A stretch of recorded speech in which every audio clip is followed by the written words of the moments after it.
Hammaga xayrli kun, ledilarim. Kunlaringlarni yaxshi boshladinglarmi? Tak, bugun havo juda ham zo'r, juda ham toza havo bo'lyapti. Mazza qilib aylanadigan. Lekin men hozir dars o'tyapman, uyda individualniy o'tyapman. Bugun zalda ham darsim bor, offline darslarim, uyda ham hozir individualniy kelib shug'ullanyaptilar. Mana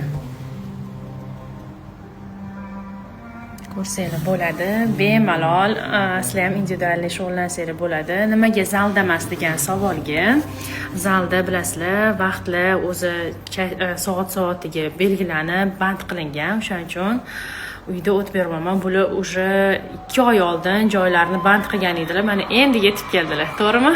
To'g'ri. Imoratimiz tufayli kech keldim, ozgina. Samarqanddan kelyapti. Samarqanddan shundan ham imorat chala qoldi.